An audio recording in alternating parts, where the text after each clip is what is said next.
Media से गुफ्तगू कर रहे हैं। बहुत अच्छा है। तो जितने भी हेड्स ऑफ गवर्नमेंट आए हैं उन्होंने बड़े अच्छे तासुरात का इजहार किया है और पाकिस्तान की बैनुल-अक़वामी सतह पे ताल्लुकात के हवाले से ये जो समिट है ये एक संगे मील की हैसियत रखती है। और मैं समझता हूँ कि 27 साल बाद आप देखिए कि इतना अरसा है कि आखिरी बड़ी इस तरह की समिट वो 27 साल पहले हुई थी। तो 27 साल बाद के बाद ये पाकिस्तान को जो एजाज़ हासिल हुआ है ये इंशाअल्लाह ताला आगे बढ़ेगा, ये ताउन आगे बढ़ेगा। क्योंकि देखिए जो शंघाई ताउन तंजीम जो शंघाई 5 के नाम से एक ऑर्गेनाइजेशन शुरू की गई थी, आज उसके 10 परमानेंट मेंबर्स हैं, 2 ऑब्जर्वर स्टेट्स हैं। कल रात जो वज़ीर आज़म की तरफ से इशाइया दिया गया, तमाम आने वाले मेहमानों को वेलकम किया गया और एक कल्चरल इवेंट भी रात होस्ट किया गया जिसको बहुत सराहा गया। और इधर भी हमने जो यहाँ पे PCFC के अंदर पाक चाइना फ्रेंडशिप सेंटर के अंदर मीडिया फैसिलिटेशन सेल कायम किया है। मैं समझता हूँ कि जितने फॉरेन जर्नलिस्ट यहाँ पे आए हैं, जितने लोकल जर्नलिस्ट यहाँ मौजूद हैं, कोशिश की गई है कि एक state of the art facility जो है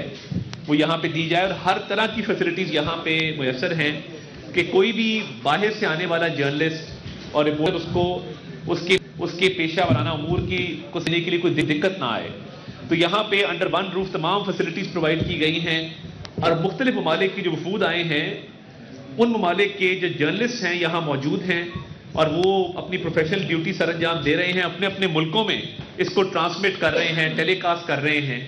और के जो जर्नलिस्ट हैं यहाँ मौजूद हैं और वो अपनी प्रोफेशनल ड्यूटी सर अंजाम दे रहे हैं, अपने अपने मुल्कों में इसको ट्रांसमिट कर रहे हैं, टेलीकास्ट कर रहे हैं और अपने मुल्कों में बता रहे हैं कि इस्लामाबाद के अंदर बहुत कामयाबी से अल्हम्दुलिल्लाह शंघाई ताउन तंजीम का जो इजलास जो है वो जारी है। और वज़ीर आज़म ने भी आज जो इस खित्ते के हवाले से बात की, अफ़गानिस्तान के हवाले से बात की, अमन सलामती के हवाले से बात की, काउंटर टेररिज्म की बात की, क्लाइमेट चेंज की बात की। तो ये जो फोरम्स होते हैं जिसके अंदर आप खित्ते के जो इज्तिमाई मसाइल हैं वो ज़ेर बहस आते हैं और इन्वेस्टमेंट ट्रेड के हवाले से, इकॉनमी के हवाले से, जिस तरह मैंने कहा क्लाइमेट चेंज के हवाले से, पीस स्टेबिलिटी और सिक्योरिटी के हवाले से और कल्चर के हवाले से। देखिए ये जो सेंट्रल एशियन रीजन है और साथ रशिया है, चाइना है, मंगोलिया है और जितने बाकी दीगर ममालिक हैं, बहुत सारी जो है वो कल्चरल हमारे में चीज़ें मुश्तरक हैं। ईरान है और मैं समझता हूँ कि तमाम जो इस खित्ते के ममालिक हैं कल बहुत अच्छे तरीके से इन तमाम रीजन्स का जो कल्चर है उसको भी पोर्ट्रे किया गया। और ऐसे जो फोरम होते हैं उसमें कोशिश ये होती है कि पीपल टू पीपल कांटेक्ट उसको भी फ़रोग दिया जाए और जो कल्चरल एक्सचेंजेस हैं जो उनको भी आगे बढ़ाया जाए। और मैं समझता हूँ कि कल्चर का बहुत अहम रोल होता है किसी भी मुल्क के लोगों के लिए और उसके सॉफ्ट इमेज के लिए। तो हमने अल्हम्दुलिल्लाह ये दुनिया को बावर कराया है कि ना सिर्फ हम ये सलाहियत रखते हैं कि हम ऐसी फोरम्स को होस्ट कर सकें। आज पाकिस्तान ने इसको चेयर किया, लास्ट ईयर पाकिस्तान के पास SCO की ये चेयर आई थी। तो आज वज़ीर आज़म साहब ने जो है वो इस इजलास की सदारत की। तो SCO की सदारत करना भी पाकिस्तान और आगे बढ़ने के लिए वे फॉरवर्ड डिस्कस होगा। उसके साथ साथ जो साइड लाइन्स पे 2 तरफ़ा मुलाकातें हैं, बायलैटरल मीटिंग्स हैं, उसमें कल वज़ीर आज़म साहब की जो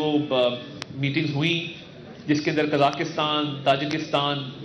और तुर्कमानिस्तान जो सेंट्रल एशियन स्टेट्स के प्राइम मिनिस्टर्स तशरीफ़ लाए, तो मैं समझता हूँ कि वो बड़ी सूदमंद थी इन्वेस्टमेंट ट्रेड के हवाले से और बाहमी ताउन है, इश्तराक है इंडस्ट्री के हवाले से, एनर्जी के सेक्टर के हवाले से और दीगर शोबाजात में। कल एग्रीकल्चर इनपुट्स की भी बात हुई और जॉइंट ट्रैक्टर प्रोडक्शन की बात हुई। मुख्तलिफ वफूद जो आए उनके साथ जो हमारे फोकल पर्सनस हैं, जो हमारे वज़रा हैं, उन्होंने भी इन्वेस्टमेंट और ट्रेड के हवाले से मामलात को जो है वो टेकअप किया और बायलैटरल मीटिंग्स भी इस मौके पे बहुत जो हैं वो सूदमंद रही हैं। और मैं पाकिस्तानी अवाम का शुक्रिया कि उन्होंने इस पूरी कॉन्फ्रेंस के हवाले से बहुत एक मुस्बत तासुर लिया और उसको आगे पोर्ट्रे भी किया सोशल मीडिया के ऊपर, डिफरेंट फोरम्स के ऊपर। और हर पाकिस्तानी इस पे फ़ख्र महसूस करता है, इसको एजाज़ समझता है। और जिस तरह इस्लामाबाद को सजाया गया है और एक इस्लामाबाद एक खूबसूरत मंजर पेश कर रहा है, تو نہ صرف مہمان اس کی تعریف کر رہے ہیں بلکہ ہر پاکستانی جو ہے وہ فخر محسوس کر رہا ہے کہ ہمارا کیپٹل جس طرح ایک بہت خوبصورت منظر پیش کر رہا ہے، جس طرح اس کو سجایا گیا ہے، اور مہمان بھی خوش ہیں اور پاکستانی عوام بھی اس پر خوش ہیں کہ پاکستان کی فارن پالیسی کے حوالے سے بہت پیش رفت ہوئی ہے، جہاں اکنامک انڈیکیٹرز امپروو کیے ہیں۔ آپ کو پتہ ہے کہ ہمارے ریمیٹنسز جو ہیں وہ اس فائنینشیل ایئر کے فرسٹ کوارٹر میں جو ہے وہ $8.8 بلین پہ پہنچے ہیں۔ ہمارا جو انفلیشن ہے وہ 6.9% پہ پہنچ گئی ہے مہنگائی، اور اس کے ساتھ ساتھ اگر آپ انٹرسٹ ریٹ کی بات کریں 17.5 وہ اور کم ہو رہا ہے ٹائم کے ساتھ ساتھ، انویسٹمنٹ بڑھیں گی، ایکسپورٹس بڑھ رہی ہیں، آئی ٹی ایکسپورٹس $3.2 بلین پہ پہنچ چکی ہیں۔ تو میں سمجھتا ہوں کہ تمام اکنامک انڈیکیٹر بہت پازیٹیو ہیں، اور نہ صرف معیشت ترقی کر رہی ہے بلکہ پاکستان کو جو یہ اعزاز ملا ہے شنگھائی تعاون تنظیم کے اجلاس کی صدارت کا اور میزبانی کا، وہ ایسا طریقے سے ہم نبھا رہے ہیں، اور کوشش ہوگی کہ آنے والے تمام مہمان جو ہیں وہ جس ملک سے بھی ان کا تعلق ہو وہ پاکستان کے بارے میں ایک اچھا اور مثبت تاثر لے کے جائیں یہاں سے، اور پاکستان کے بارے میں جو ہے وہ جب بھی بات کریں اچھی بات کریں، اور پاکستان کا ایک ان کی یادوں میں اس SCO سمٹ کا ہمیشہ ایک اچھا تاثر رہے کہ پاکستان نے یہ میزبانی کا جو ایک اعزاز بخشا گیا تھا اس کو بخوبی جو ہے وہ انجام دیا ہے۔ تو میں سمجھتا ہوں کہ کانفرنس چل رہی ہے، اور جو عالمی رہنما ہیں، وزرائے اعظم ہیں، وہ اپنی اپنی گفتگو کر رہے ہیں۔ اس کے بعد ایک باقاعدہ طور پہ ایک جوائنٹ ڈیکلریشن جو ہے وہ ہوگا جو میڈیا کے سامنے رکھا جائے گا، اور ایک joint press take out plan ہے جس میں میں سمجھتا ہوں کہ ہمارے جو ڈپٹی PM ہیں اور وزیر خارجہ اسحاق ڈار صاحب اور شنگھائی تعاون تنظیم کے جو سیکرٹری جنرل ہیں، یہ دونوں جو ہیں وہ جوائنٹ پریس ٹیک آؤٹ کریں گے اور ایک جوائنٹ پریس کانفرنس سے خطاب کریں گے، اور آج کے SCO کے حوالے سے پوری دنیا کے لوگوں کو جو ہے وہ بریف کریں گے، اور اس کے بعد جو ہے وہ جوائنٹ ڈیکلریشن جو ہے وہ شنگھائی تعاون تنظیم کا جاری کیا جائے گا۔ تو آپ کا بہت بہت شکریہ، اور ہم نے کوشش کی ہے کہ میڈیا کے نمائندوں کے لیے یہاں پہ کسی قسم کی کوئی کمی نہ ہو، ہر طرح کی فیسلٹی اویلیبل ہے، اور ہم سمجھتے ہیں کہ منسٹری آف انفارمیشن حاضر ہے آپ کے لیے، اور کوشش کر رہی ہے دن رات کہ پاکستان کا نہ صرف سافٹ امیج باہر جائے بلکہ آنے والے مہمان جو میڈیا سے تعلق رکھتے ہیں وہ بھی یہاں سے خوش ہو کے جائیں اور پاکستان کے بارے میں اچھی بات کریں۔